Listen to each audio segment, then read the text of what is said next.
building the innovative organization. It's an obvious thing to say that innovation is about people. Now, we know that innovation is a journey. How do we create value from ideas? But this doesn't happen through a machine. It's essentially delivered by an organization, and that's made up of people.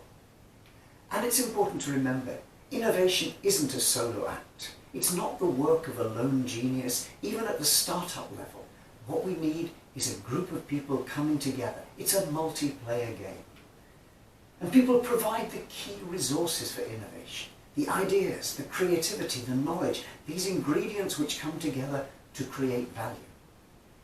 It has, if you like, what we would call emergent properties. The whole is greater than the sum of the parts. But none of this is going to work by accident. We have to think hard about how we build an innovative organization.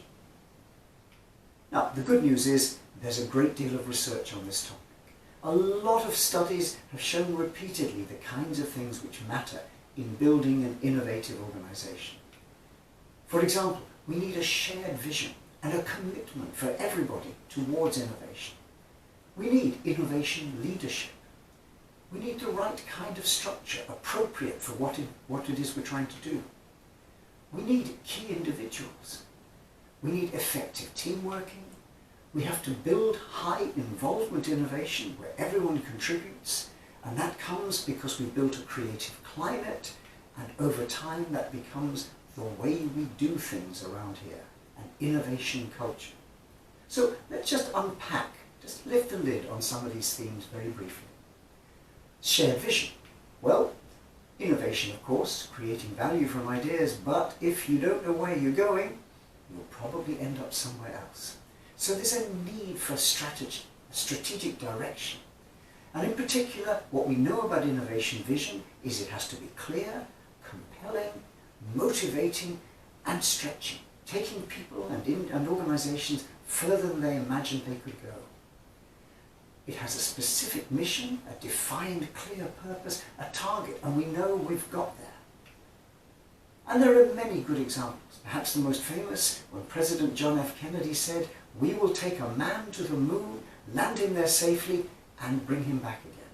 That's a pretty clear innovation mission which mobilized an entire continent behind the idea of an innovation. The Skunk Works, Lockheed Martin's famous group, which has now become a byword for high-performing innovation teams achieving the apparently impossible. But the Skunk Works, again, driven by a stretching, compelling vision. And we need innovation leadership. Now, the research evidence here is clear. Leaders matter. They influence the outcome and performance of organizations, and that's as true about innovation as any other aspect. But what we're not talking about here is the superhero model.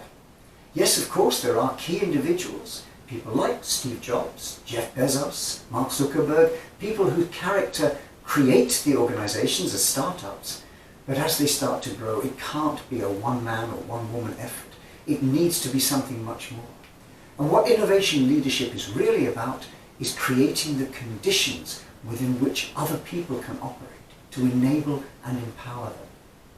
Now, an organization we've looked at a lot is called Hella, big German organization active in automotive electronics and automotive lighting.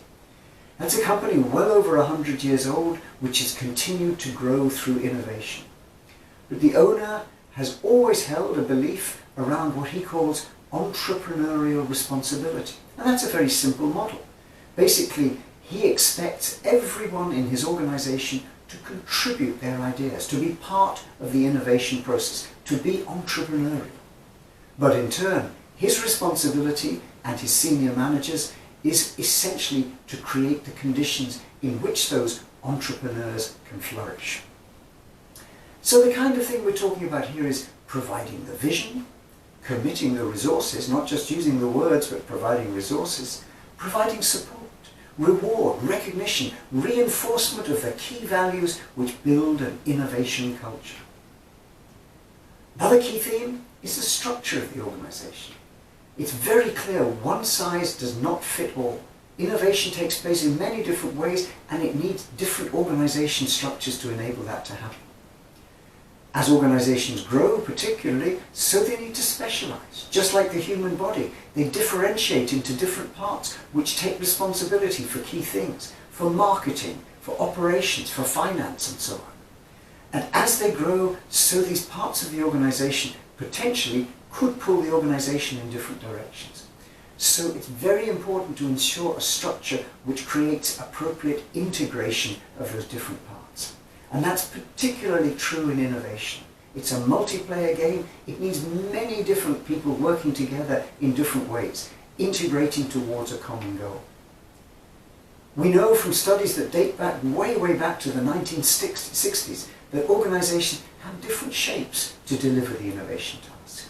Particularly two people, Burns and Stalker, worked on the idea that different kinds of organization need to work in different ways. So the bit that they called organic might be associated with the kind of exploring, the research, the rather loose, fluid structure which allows a lot of autonomy. That's an innovation organization, but so too is the part they called mechanistic. That might be the production line or the call center, where people are also able to innovate, but in a different and slightly more constrained fashion. What we're really looking for is to unleash and allow creativity without losing control, to focus and direct creativity towards creating value. And here we bring in our themes we've seen before of doing what we do better and doing something different, exploit and explore. We need both kinds of innovation, and we need appropriate structures to deliver both of those. Individuals do matter in organizations. We've talked a lot already about entrepreneurs as the agents of change, and internal entrepreneurs, intrapreneurs perhaps, who are the kind of change agents who make innovation happen within the organization. But it's also clear from studies on key individuals in organizations there are several roles. For example, there's the ideas champion, the man or woman or perhaps the small group who have the new ideas that are going to create the value. But there are also power champions, the ones with seniority, with authority in the organization that can smooth the path and support those entrepreneurs. There are gatekeepers. Knowledge flows through the organization from outside in and inside the organization, and it doesn't flow from everyone to everyone else. The evidence is clear. It flows through key individuals who are gatekeepers. And we're beginning to realize in smart organization the importance of a coaching role. People who facilitate and enable the creativity and the innovation in others. But with all these different roles, our challenge is very simple. How do we identify? How do we engage? How do we empower these key individuals?